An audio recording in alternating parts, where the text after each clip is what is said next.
asalaamaaleykum wa rahmatullahi taala wa barakaatu. ñoo ngi nuyu ñëpp di massaw ñëpp di baalu ñëpp te di ndokkeel ñëpp. ah xam naa mbokk yi dañoo xaw ma rus laa koy waaye xaw ma ragal waaye question yi ñuy wax ni dafa tàng sax jot nañ ko traité ak ñoom xëy na nag xam naa koor ga leen xaw a jàpp waaye question yëpp am na solo waaye man def ci am bu gën a attirer sama attention ndax yu mel noonu yu sew yooyu dafa intéressant ndax dañu laajte est-ce que dimension physique dafay nekk au service su yeneen dimension yi est-ce que forcément service dafa war a am man loolu laay posé parce que boo ko xoolee en tant que hiérarchie da ngay juum parce que ay égaux lañ bu si nekk il faut que présence am nekk fa pour nit mën a doogay mat kon service mënul am complémentarité moo mën a am. yaram bu jaarul yoon mënoo jaamu yàlla bu jaar yoon mënul nekk ndax say tànk bu baaxul xëy na yàlla féetee jàppale na la ndax nee na la mën nga julli toog bu sa xel jaarul yoon su julli mënul jaar yoon ndax tout le temps yaa ngi xalaat est-ce que sama dépense mat na dafa yaram bi nekk na fa ruux bi nekk amul sens waaye bi ci yées te gën a mën a metti mooy yaram ba nekk fa xel ba nekk fa concentration bi teewlu ba ak lépp nekk fa waaye fekk na yàlla jéppi na la bu yàgg te kon ruux ba nekkatu fa waaye boobu li ci metti mooy doo ko yëg ci wax yi bon xëy na sax xaw nañ génn waaye question yi intéressant la ndax xam nga am na benn mbokk bu indi sànq cadre exercice physique loolu c'est très important xam nga ñoo ngi tudd utilité foofu nga ko gën a mën a seetloo ndax xam nga tey jii boo seetloo mécanisme mu yaramu nit anatomiquement nañ jël par exemple mouvement de poussée dafa am ay groupes musculaires yu ko yore te kon yaram bi ci boppam dafa am utilité bu muy amal boppam mouvement de poussée yan muscle la ñu wax ne nañ deltoïde avant ne nañ muscle pectoral ne nañ muscle triceps yii yëpp dafay bokk en fait ci mouvement de poussée bi bien sûr boo ko seetloo ci yenn exercices yi da ngay comprendre la ni muscle abdominal bi dafa am fonction stabilisatrice bu muy am lii yëpp ci utilité yi la bokk waaye dafa am cadre bu ma gën a intéressant en fait ci biir utilité boobu ndax xam nga ñoo ngi indi nit ñoo ngi indi environnement am mais dafa am fu ñu juumee ndax nit environnement am moo ngi yem en fait ci dimension physique am lépp lu wër loolu du environnement am juridiction am la yàlla tànn nit ba mu ko tànnee daf ko jox mandat mais mandat tamit dafa am fu mu koy exécuter li ngeen di woowee environnement nekkul environnement wu nit juridiction am la environnement wu nit yaramam la kon nag balaa muy respecter leneen il faut mu respecter yaramam ba pare fonk ko yar ko bakken kenn du ko not da nga koy yar ndax li nga xam ni moom la ci yàlla denc muy outil yoo xam ne wër nga ko jëfandikoo ci mission ba mu la doyee ci yaram boobu la ko def jël benn caabi tuddee ko nafs ne ko am téyel nafs nekkaale test boo xam ne ci la ñuy nattee en fait patience ak xam-xamu nit parce que ni yàlla jëlee xel jox nit jël ruux jox nit noonu la jël yaram jox ko kon nag toppatoo war na ci am xalaat war na ci am gëstu war na ci am c'est très important moo tax bakken boo ko yaree mu ànd ak ruux ñu def équipe ni ko góor gi indee couple nag bu ñu bëggee dëkk ci xuloo ndax kii dee naqaral kii mais duñu dem fenn moo tax il faut ñu neexoo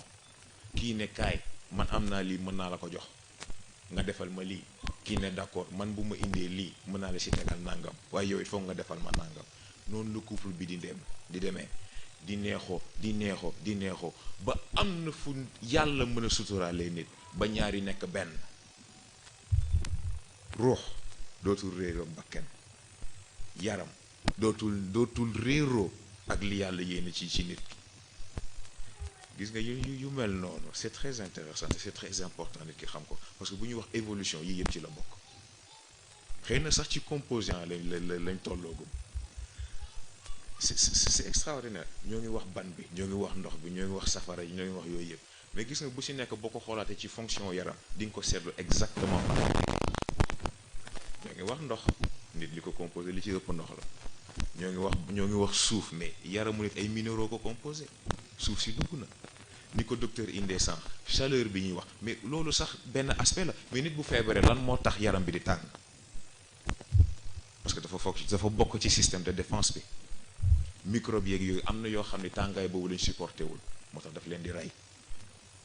yooyu yëpp ay façon la. gis nga nit jarul jafeel, yàlla jafeelul dara. nit mooy diisal boppam, nit mooy jafeel mbir yi, mais c'est tellement simple. ah xëy na nag temps bi da dul maye.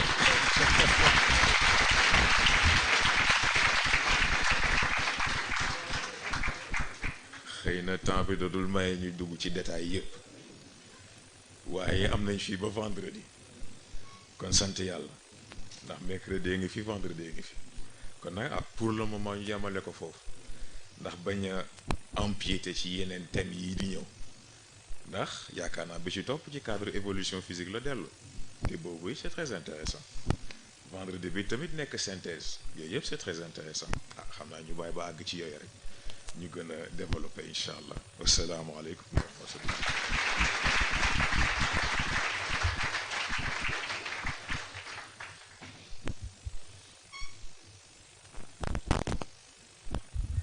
xam naa ñu jaajëfalaat sang bi bu baax a baax. jotaat nañ yeneen orientation yu bees. ñu jéem a duggaat ci laboratoire yi rek. yàlla na yàlla fay yiw incha allah.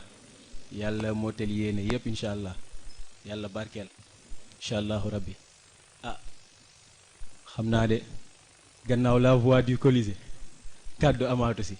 xanaa di la ñaan rek nga joxel ñu ñaan ba beneen incha allahu rabbi.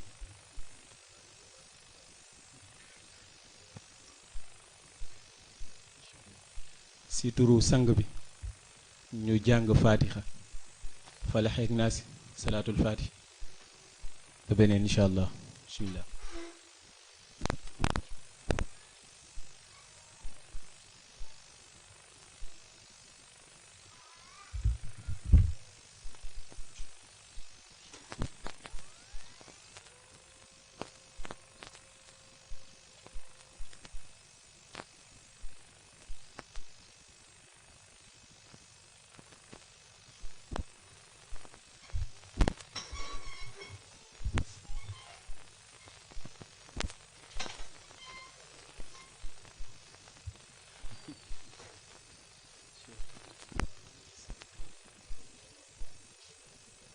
الله الرحمن الرحيم إنا فتحنا لك فتحا مبينا